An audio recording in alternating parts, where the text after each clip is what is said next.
like to continue discussing the same subject we were talking about earlier and get into some specifics, especially in the area of marriage and of preparation for marriage. And again, reading several quotes from Pope Pius XII, reminding us of the importance of seeing to it that those who are called to the marriage vocation to make a worthy and a proper preparation, again, because of the tremendous responsibility they assume in getting married and in raising children. We were talking this morning about several encyclical letters that were written by the Holy Fathers. One of them written by Pope Pius XI. And I'd like to read to you just briefly a quote made by Pope Pius XII regarding this encyclical letter. In our thoughts, says Pius XII, we turn back to the immortal Pontiff Pius XI, whose encyclical Divini Ilias Magistri of December the 31st, 1929, treats so profoundly of the Christian education of youth. In this serious discussion, after wise definition of the roles proper to church and family and state, he sorrowfully pointed out how the parents too often may have little or no preparation to perform the function belonging to them as educators. Now thus the Pope continued his exhortation. Observe something strange, which Pius XI, even then, was deploring in his encyclical. While no one would think of suddenly becoming a mechanic, engineer, physician, or lawyer without study and training, every day many young men and women unite in marriage without even a moment's thought being given to the preparation for the arduous duties awaiting them in the education of children. So again, the Holy Father here is reminding us and reminding those who are called especially to the marriage vocation of the obligation that they have of seeing to it that they fully comprehend and understand the role that they will be assuming, again as prospective parents, in order to be able to raise their children properly. And again, if you were to read the writings of the saints, I think of St. Alphonsus Maria Ligori, especially, who laid down some guidelines to be followed, both by the priests and by those, again, who are being called to the marriage state, so far as a proper preparation is concerned. Now, if we were to go by what our American society says, so far as preparation for marriage, there isn't any. It's as simple as that. Someone can go and get a marriage license, and in some places get a blood test and go to the local chapel and just get married. On the other hand, when we consider matrimony for what it is, a sacrament, and it is a holy sacrament, just as it is necessary in preparing a young child to receive Holy Communion, instruction is necessary. The child has to know his faith or her faith before he or she can receive Holy Communion. Just when someone is being prepared, just like when someone is being prepared to receive confirmation, again, there's a series of studies that they go through. When someone is studying for the priesthood, he has to be trained properly before he receives each step leading up to the priesthood. So also when someone is embarking upon the holy vocation of matrimony, there has to be a proper preparation. And again, if that preparation is not there, then most likely there will be serious problems after the couple get married. Now, it is more, as you well know, to getting married than being attracted to someone. In the encyclical letter on Christian marriage, the Holy Father says, the primary purpose of marriage is procreation, bringing children into the world. And it doesn't stop there, of educating them and bringing them up properly so that they can become citizens in the kingdom of heaven. So again, it falls upon the parents to teach the children. They have the primary responsibility. A baby is born, he or she is totally helpless. The parents have to take care of that child, feed the child, clothe the child, bathe the child. And then as the child begins to grow, the parents have to instruct and teach the children. They know nothing. The input, for the most part, is determined by the parents.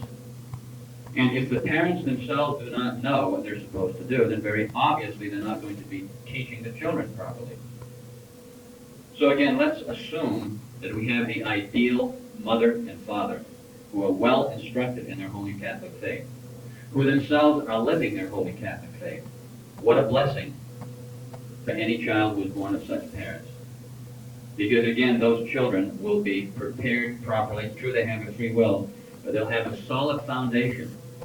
And when they find themselves as individuals later on, when they grow up, being tempted themselves, they'll have something to fall back on. Now again, we were talking about preparation for any sacrament. Here's what St. Alphonsus Maria Liguori says insofar as working with someone preparing to receive the Holy Sacrament of Matrimony. He said, if in order to perpetuate the human race, it would be necessary for a young man or a young woman or a man and a woman in preparation for marriage to commit sins of impurity, it would be better to abolish marriage and to allow the human race to just disappear from the face of the earth. And what was he getting across? It certainly was not the mind of God in instituting the Holy Sacrament of Matrimony for those who prepare to receive the sacrament to get themselves into such a situation that they commit sins. Now, there's a fact of life that we have to realize, and we all do. When a child, a little boy or a little girl, 5, 6, 7 years old, as they're growing up, and as they may associate with one another, there's no problems in the area of temptation to impurity. As a matter of fact, little boys usually don't want to play with little girls, and vice versa. But at some point in time when they begin to mature, they find themselves attracted to one another. As a matter of fact, very strongly. So how do you cope with the problem? This strong physical attraction, a desire to be or to enjoy to be in one another's company, while at the same time having a desire or believing they have a vocation to the sacrament of matrimony. How do they prepare for matrimony? Obviously, there have to be some safeguards taken. And if those safeguards are not taken, there are going to be some serious problems. And again, in our society today, we have witness of those serious problems. There are very few safeguards taken. Quite often, the young people, because of a lack of proper education, are placed in compromising situations, and they wind up getting themselves in trouble. And also quite often you will hear the parents say, gee, how come? It's like telling someone to go take a shower but don't get wet. It's an impossibility. You put a boy and a girl together when there's a strong attraction towards one another without any safeguards being taken. And again, it's unfair to place them in such a situation. Now again, because of the influence of the society in which we live in, if anyone makes an effort to see to it that those safeguards are taken, right away again you have those labels. Weird, cult, negative, old fogey, etc., etc. But as Catholics, are we going to allow those labels, whatever they may be, to become for us an excuse to say, well, okay, to heck with it. If they think we're weird or we're strange, then we'll simply not have the necessary safeguards. I'd like to read to you again the words of Pope Pius XII, and one sentence before we read his quotes. Matrimony is a sacrament instituted by God and must be prepared for in a holy and wholesome manner. The welfare of the family, as well as society as a whole, depends on this. The priests, talking about our own priests, this is a statement of principle, we're going to read it entirely to you later. The priests of the congregation, in publishing this statement of principles, are merely attempting to fulfill the counsel of Pope Pius XII. Now, these are the words of Pope Pius XII. If the pastor of souls, as his sacred obligation before God and the Church obliges him, wants to conquer the two cancers of the family, the abuse of matrimony and the violation of marital fidelity, he must form, guide, and instruct, with the light of faith, a whole generation, which from early life has learned to think spiritually, to love chastely, and to dominate itself. This was said by him in February of 1944. So again, that means that the priest, the pastor, has a moral obligation right from the very beginning to see to it that young people are instructed properly, and again that some safeguards are taken in order to see to it that young people can prepare to receive the Holy Sacrament of Matrimony in a manner that will not place them in a proximate occasion of sin. In our parishes, and primarily in Spokane, we have had over the years an organization that is called Our Lady of Cana Cell. And while it may be true that there have been some defects, and there may have been some problems, at the same time, it was and it still is an effort that is being made with young adults who are called to the sacrament of matrimony to help them to prepare in a manner that will be pleasing to Almighty God. Now, here is what the statement of principle says. And the reason that we had this printed up and we're passing it out this Sunday back home in Spokane is because, again, the way that the grapevine goes, all these different rumors and stories and so forth are being circulated. And some people are being told it really doesn't matter now. You can just, get married with the drop of a dime and you don't have to do what was done in the past, etc., etc. Well, strictly speaking, no one has to do anything if they don't want to. They can disobey and break all the commandments of Almighty God if they want to. They have a free will. But again, the reason we put out this statement of principles is in order to make people aware of the fact of what we're striving to do without being ogres in any way is to help people seriously prepare to receive the Holy Sacrament of Matrimony, while at the same time helping them to make their period of courtship something that is very beautiful and something that they can look back on without any shame whatsoever. When someone is preparing for the Sacrament of Matrimony and is engaged upon a period of courtship, it should be something that they remember. Courtship should be a happy preparation for marriage. They don't have the responsibilities yet of marriage. They should enjoy themselves in a wholesome way. But obviously there's a limit to what they can do in this regard. So again, I want to read to you right from the statement of principles that we're having circulated in Spokane. And I know that it's impossible where we do not have priests who are there all the time to follow these things right to the letter, but at least the idea in areas where we're working with people, maybe there's no priest. Maybe there's a priest there only for a little bit of the time. But at least for the people that we're working with, for them to be aware of what we're striving to do, and in some way to contact the priest and say, hey, I'd like to get married. I have a marriage vocation. There's a girl that I met or a young man that I met, and we're interested in one another. Can you help us? Give us some guidelines to follow so that we can have a proper preparation for marriage. In order to make it clear to the faithful who are ministered to by the priests of the Congregation of Mary, Immaculate Queen, what is to be expected of those who are called by God to the married state, the following statement of principles has been drawn up. Below will be found clear and precise explanations of our pastoral concerns. Any further explanation of these principles should be directed toward the priest. Number 1, company keeping in any respect between boys and girls is not permitted for those who are still in high school. We use the term company keeping as opposed to dating. We do not allow it at school. Now, if someone says this is weird, I guess there's another priest that I know that's weird from Connecticut who puts out a newsletter. If this is weird, he has a sign posted on his church door, Father McKenna, who's a Dominican priest.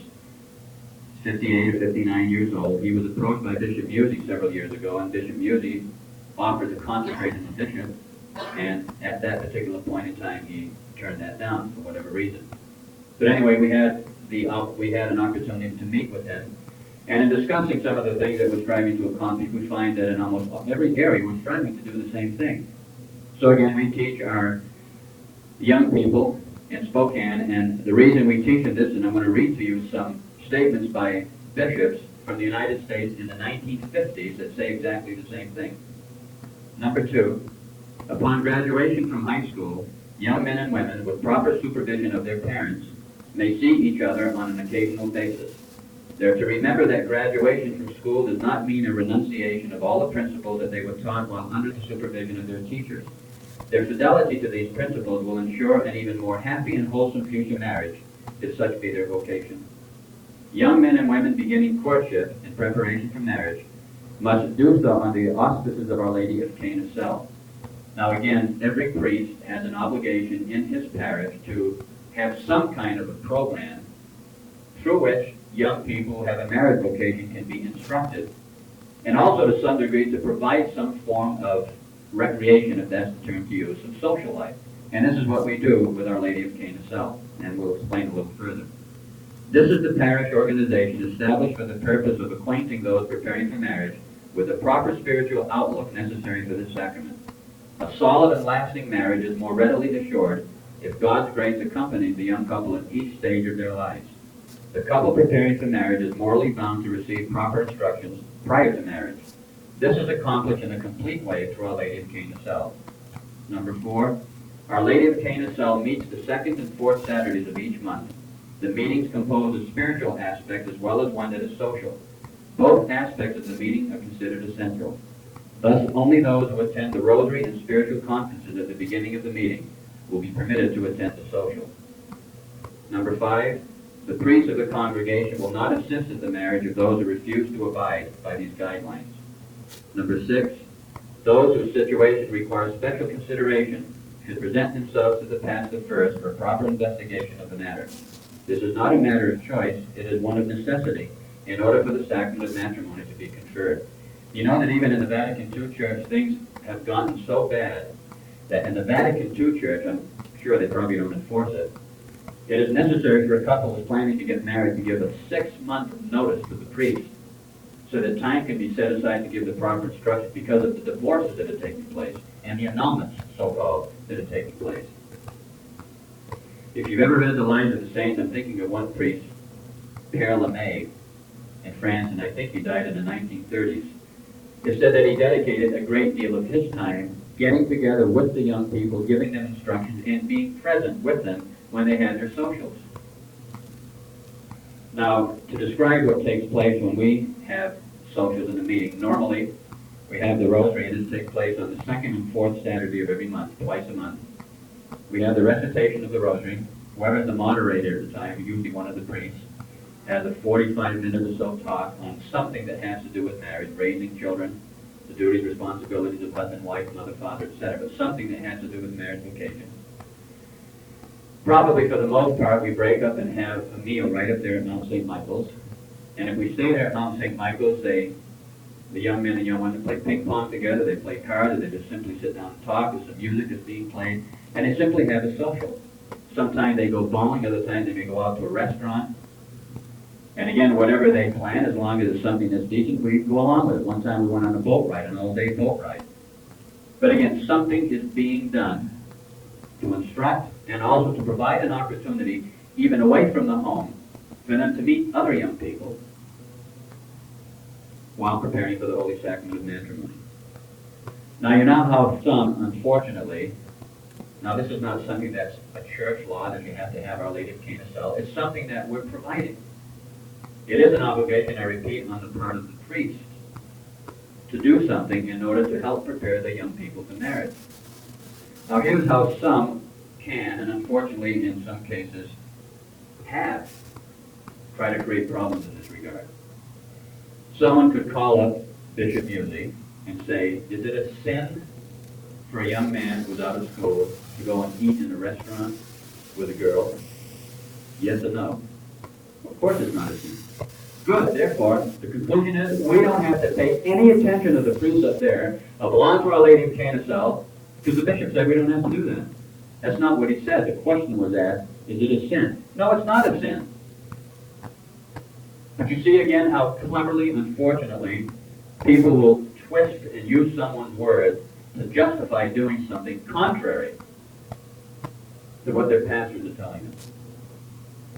And again, when we went to see Bishop Musey, which we did with Father Eric Trustis and Father Louis Marie, I spent 5 hours talking to His Excellency alone. And the three of us spent about 3 hours talking with the bishop, and we hashed all of this stuff out. Bishop Musey said, don't believe anything that people tell you about what I said unless you hear it from my own mouth, with your own ears. Don't believe it. Even while we were there talking to Bishop Musey, he was getting all kind of phone calls, people asking him if there was a chance for a reconciliation to take place. There wasn't any break. Reconciliation to what? Again, with people calling one another up, talking to one another. You hear what's going on at the mount? No, what's going on at the mount? For some reason, supposedly, we're not obeying Bishop Musey or working with Bishop Musey. Unfortunately, some seem to think that they're other John the Baptists that have the daily duty to go in and out from one another, from different parishes, and act like pastors that destroy the work that is trying to be done with the priests and their parishioners. And again, it's very sad when this takes place. At times you feel like despairing, but obviously that's not the route to go. But again, it's disheartening when such things do take place. And if such a thing does take place and someone somehow worms their way around what's been offered to them in preparation for marriage, I would say to such a person, you want to get married? Go somewhere else. If you live in this parish, you don't even tell a priest that you're courting, and all of a sudden you pop and say you want to get married next week, go find someone else to marry you. That's what I would say to them, and that's the very reason why we're putting out the statement of principles. If someone is in the military, they're in PFC, they don't go to the general with their problems. They go to their sergeant or lieutenant and try to work it out first, down below the lower echelons. And then if they don't get satisfaction, then they go higher up. But again, there are some that think that now, because we have a bishop, as far as they're concerned, the priest can all go fly a kite and not going to pay any attention to the priest and do their own thing, like it's a relationship between them and their bishop with the priest excluded. Again, I have it firsthand from the bishop himself that obviously that's not the way that things work. And we hope and pray that if anyone is ever tempted in this regard, to realize that that temptation cannot be from God. That in every diocese in normal times, the bishop set down some guidelines. He gave to the pastors authority to work within their own parish. If, again, there was a problem, if someone had difficulty with his or her parish priest, and they went to the parish priest and they tried to resolve the problem, and it was not resolved, that's a different story. And again, saying this, we're certainly not implying in any way that people should not call Bishop Musey or write to Bishop Musey. He's your bishop, but he's also mine. And we write to him, and we talk to him, and we keep close contact with him now, ever since we noticed this type of situation beginning to happen. So again, for those who live in different areas where you do not have a regular parish priest, if it's our priests that are working with you in areas where you have your own priest, then your own priest works out his own situation. Father McKenna has his own program, that's fine. Father Fugi has his own program, that's fine. But again, we also have ours. And if we're working with souls in this regard, obviously, in order for there to be the sacraments administered, there has to be some contact with the priest, and there has to be that proper preparation. So we would ask all of you in charity to commend to our Blessed Mother any of the young men and women that have a marriage vocation, and to, again, reflect on the things that were said in this regard and see whether or not it doesn't make sense. If it's hard for us as adults, can you imagine if it's difficult for men and women who are married, insofar as temptations are concerned and occasion of sin? Can you imagine how difficult it must be for young people who, especially again in their teen years, really have that strong attraction as they begin to mature for the opposite sex? The dangerous situation they're in unless they receive proper preparation in this regard. One of the problems has been, I'm sure some of the people have told us in Spokane, that it's very difficult to find books with which to instruct children in regard to the area of sex and preparation for marriage. And this is true. We found a few good books. One of them is called Watchful Elders. It is a book that was printed in the 1930s, and we're having it reprinted. And it's a real beautiful book, and it gives the proper guidelines necessary for parents to instruct their children in the area of purity and sex right from the very beginning up until their teen years. So what it is, for the most part, this book, Watchful Elders, is a guideline against the parents in working with their children. And that's in the process of being printed now. What we would like to do also at this time, before spending a little bit of time on the Fatima Cell program, is to just read to you, as we were doing earlier, some of the statements made by Pope Pius XII and some of the bishops. And again, we'll be going from one subject to the other, but it has to do in general with morality. And I repeat, these statements were made in the 1950s for the most part. This is what Pope Pius XII said. An unworthy and immodest style of dress has come into vogue, not only at the seaside and in vacation camps, but nearly everywhere, even in the streets of cities and village, in private and public places, and not infrequently in the very house of God. Again, this is in the 1950s. Another quote, the Christian should be careful not to underestimate the dangers and spiritual ruin spread by immodest fashions, especially those worn in public. Thus spoke Pope Pius XII in an audience with the Latin Union in High Fashion, November the 8th, 1957. Perhaps the most important part of this address is that which sounds a death knell to the false application of the saying, what we grow accustomed to does not affect us. You people say, well, we're used to that. That's the style. Nothing wrong with that. Here's what the Pope says. The most insidious of sophisms, which are usually repeated to justify immodesty, seems to be the same everywhere.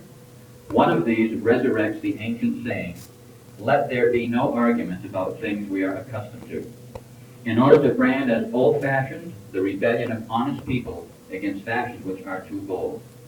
Should one perhaps show how out of place the ancient saying is to such questions? Again, Pope Pius XII. Therefore, when fashions are too bold, we never grow accustomed to them, that they cease to be a source of temptation against holy purity. There always exists an absolute norm, observes Pope Pius XII, no matter how broad and changeable the relative morals of styles may be. Style may never give a proximate occasion of sin, and clothing must be a shield against disordered sensuality. Again, Pope Pius XII in 1952, the decadence of public morality is a terrible thing. When by law the state restricts foul language and indecency in pictures and cinemas and theater, it is performing an elementary duty. But he adds, the strongest dike against the flood of immorality should be yourselves, with your resolute will never to take part in anything that goes against the law of God and the dignity of man, with your resolute and loyal will to support whatever, in accordance with God's commandments, is ennobling, purifying, and sanctifying.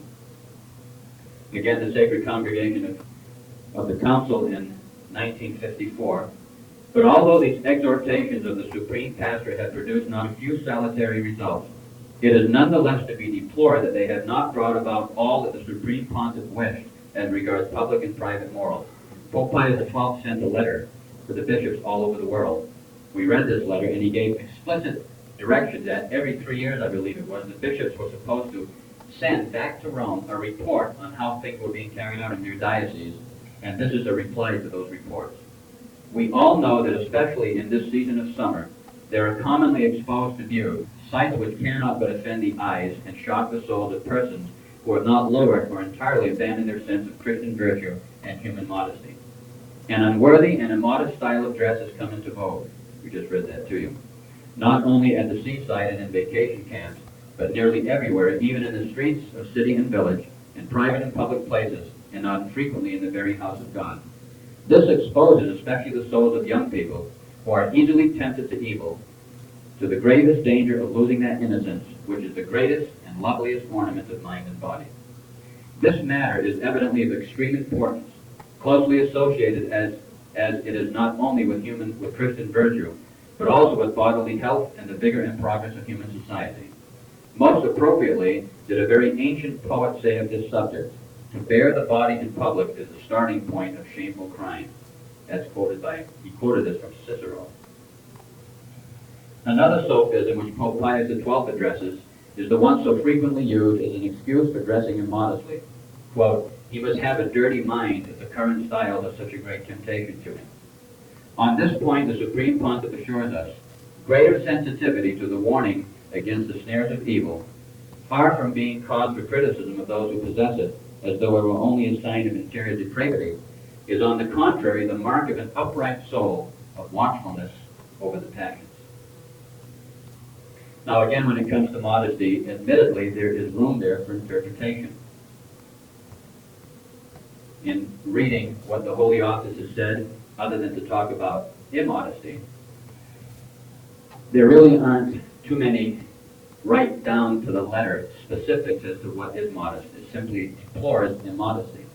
But anyway, the one quote that has been used by most of those who have been involved in trying to promote modesty standards, it was used by Father Kunkel. Those of you remember him, he was a priest from Illinois that headed the Mary Light Crusade, and he printed reams and reams of literature in this regard.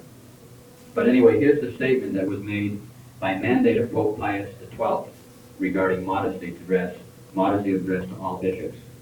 We recall that a dress cannot be called decent which is cut deeper than 2 fingers' breadth under the pit of the throat, which does not cover the arms at least to the elbows, and scarcely reaches a bit beyond the knees.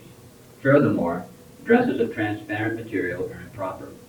Now, I remember on one occasion talking to Bishop Musey about modesty in general. He says, you know, it would be a good idea, why don't you have someone draw pictures and make a book and put, you know, if you take this statement and draw a picture made from this statement, it concludes that we recall that a dress cannot be called decent which, and then it describes. So if you draw a picture of what this describes and look at it, it says here this cannot be called modest. So then the standards of modesty would have to be more than what is down here. So again, you have various degrees, you have different interpretations. And again, unfortunately, we have, in some areas, we have the reputation for being those priests that are always talking about immodesty. Well, we don't just talk about immodesty. We don't always talk about immodesty. We do spend some time on it, obviously. If we see immodesty, we have an obligation to do so. The guidelines that we have given to those living in our parish are the guidelines that have been based on what I've just read to you here. And in some of the information that was put out, most of it by Father Kunkel, it talks about going into the church and how people must be careful, especially in the church.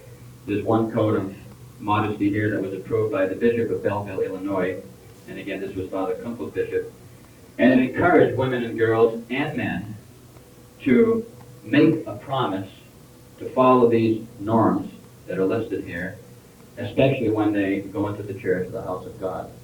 And here's what it says. Number 1, while I am determined always to dress with Mary-like modesty both at home and in public, I intend to be especially careful to do so when visiting any place dedicated to God. This includes, besides churches and chapels, also outdoor shrines, rectories, seminaries, monasteries, convents, retreat houses, hospitals, and other Catholic institutions. Above all else, I want to show the greatest possible reverence when in the presence of the Blessed Sacrament, especially during Holy Mass. Therefore, I will never come to church unless I am wearing clothes that give me full and reverent coverage, and that in every way befit the most sacred place on earth. I know that it is in this spirit that canon law directs that in the church, women should be modestly dressed, especially when they approach the holy table, and as a canon law. In making decisions about proper church attire, I will always consider God and His honor first, not myself. Accordingly, I will never use comfort as an excuse for improper church wear, nor will I follow the bad example of others. To show that I am not an unthinking slave of pagan fashions, I will always insist on truly Christian fashions, which do not even approach the improper, but keep a good distance from it. So again, you have some, not only in this area, but in other areas, that say, well, this isn't really a sin, you know?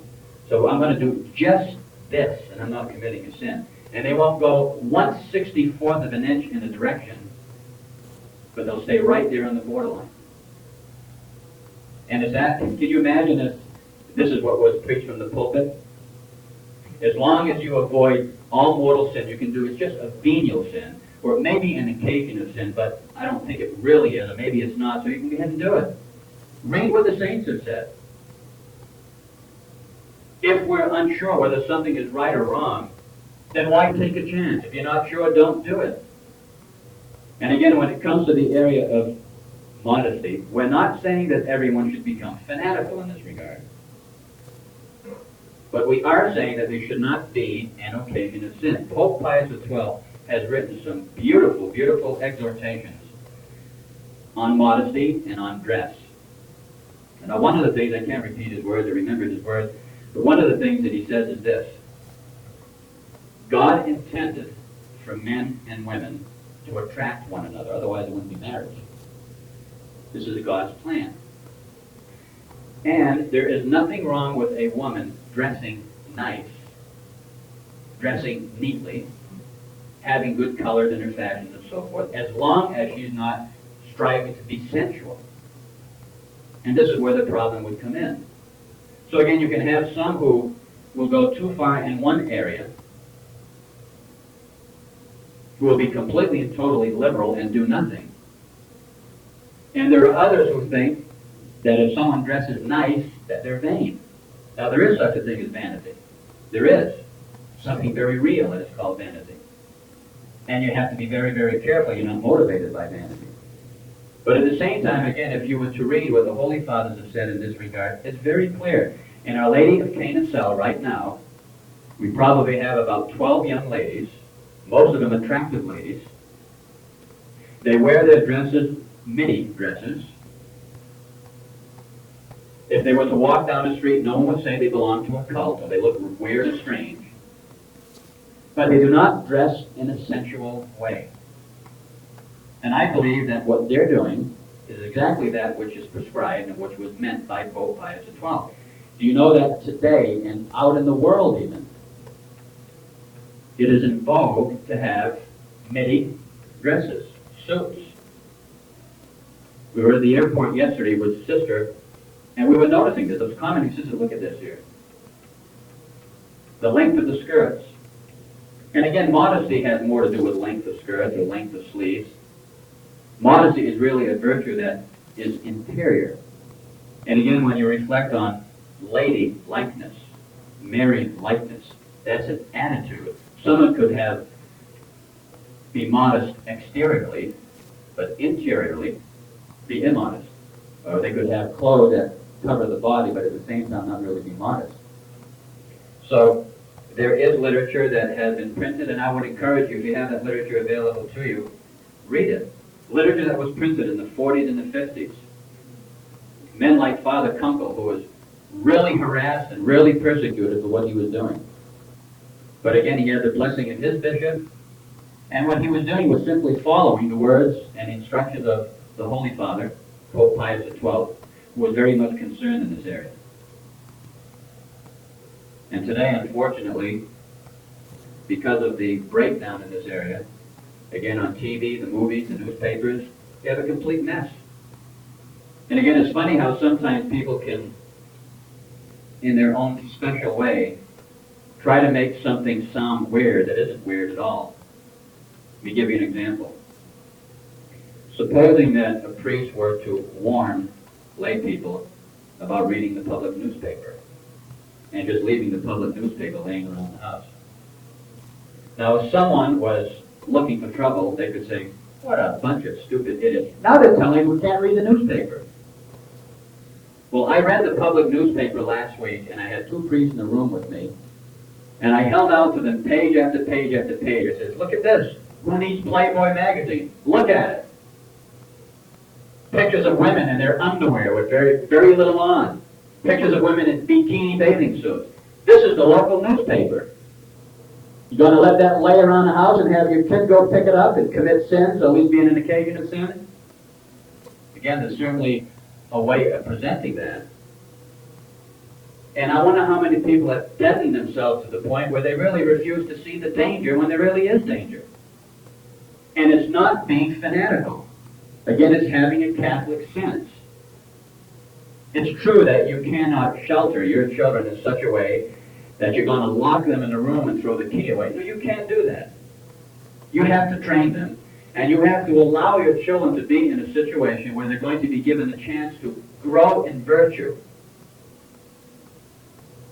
But again, when they're very, very small and they're being trained, you treat little children differently than you treat teenagers and young adults.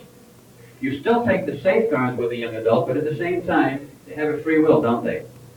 And they're not going to be under your roof all of the time. Just like in school, for instance, where we have the little boys as opposed to the teenagers, the ones in high school.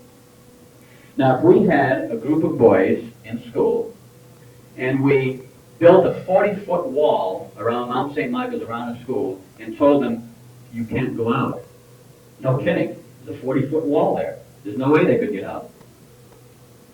But if you took the 40-foot wall down and put a 1-foot fence and said it's not God's will for you to go out there, and they didn't go out, they would be practicing the virtue of obedience. And again, you have to allow them to be in a situation when they can be given an opportunity to practice those virtues. Because if they're caged in to the point that they can't practice virtue, and they're only there because they're caged in, what happens when they're let loose and they graduate? They're like maniacs. Like someone being let out of prison. And you can't do that, I repeat. But at the same time, those of you that are married and have children at home, there are safeguards that you have to take in the home to prevent your home from being a place that can be an occasion of sin. And it is true that as adults, while most of what's in the newspaper really is not worth too much, at the same time, if you read a public newspaper and you are capable of not looking at the junk or taking the advertisements out, just getting rid of them or whatever, and it's not an occasion of sin for you, that's one thing. But what about your teenage son or your teenage daughter or your little boy or your little girl? Even when the movies were censored and something was put in the newspapers, again, by the bishops or by the priests, you would find that there was some ratings there that would say partly objectionable or not permissible for children. So again, as adults, you could probably see something or watch something that would not be for you an occasion of sin, where again, for a child or a young adult, it could be an occasion of sin. So again, you have to be very careful there that you know the difference and that you do everything within your power to see to it that your home, I repeat, is not for your children an occasion of sin. Another thing we'd like to bring up just in passing, we mentioned it earlier today, but again, it's how people can twist things around and make it sound as if you're trying to lead people along the path of God's holy will. Others can twist it around and make it look like you're strange, like you came from Mars or something and are inventing all of these new things. When we talk about mixed swimming, as we were talking about earlier, whenever people hear that it's happened with something, crying out loud, can't even go swimming now. They're saying swimming's a sin. And that's not true. The brothers go swimming. The religious go swimming. Some of our high school students that are with the religious go swimming. There's a difference between swimming and what Pope Pius XII calls unrestricted mixed bathing and swimming. If someone is dressing modestly during the week and on the weekends they go down to the beach where there's almost complete nudity, how in the world can they justify that? Does going to the beach give someone permission to just almost completely disrobe? And for some strange reason that not be an occasion of sin? If anyone can find me anything written by any saint or any pope that says there's nothing wrong with it, I still wouldn't believe it. But I can't find it anywhere. And we've been looking and doing a lot of reading. Because no saint or no pope has written and said it's okay. There's been just the opposite. They've warned about this. It was never done in Catholic societies. And if someone says we don't live in the Catholic societies, say that's right, we don't. But does it mean that because we don't live in a Catholic society that we should reject the safeguards? Or that we have to come to the conclusion, well, because all of the Americans do it and all the Americans think it's okay, there's nothing wrong with it? You ever talk to any of the young people that hang around the beaches, that lounge around the beaches? You ever talk to them on a one-on-one situation? We have. Sometimes, unfortunately, parents can be naive and think their children are some kind of mysterious robots that have no emotion and no feelings, and that they can be in occasions of sin and not react to it. That doesn't make sense. Another area that's mentioned by St. John Marie Vianney, and this is even a greater problem today, and again, we're just trying to point out to you some things that have to do with morality, things that have become acceptable in our American society. What about those who frequent the taverns and the bars? Read what St. John Marie Vianney did in his particular parish in this regard. Now, we're not talking about it being a sin to have a drink somewhere, to be a sin to come together with people. You can go to a restaurant and they may have mixed drinks there, they may have beer there, and you get it with your drink and you're having a couple of glasses of beer, a couple of drinks. We're not saying that's a sin. But you notice as well as I have the different signs that are posted on many of these bars topless go-go girls, X-rated movies. How could anyone justify someone going and associating in those places, calling themselves Catholics? Talk about a scandal. You have it right there. And unfortunately, in many places, it's become a way of life. And again, go to the nightclubs and the strip joints, etc., etc. This is the good old American way. It's not the Catholic way. And again, what we have to do as Catholics is to examine every single phase of our lives and see whether or not we're thinking like Catholics, and again, we have this Catholic sense, or if we allowed ourselves to be influenced adversely by the worldlings that run our society today.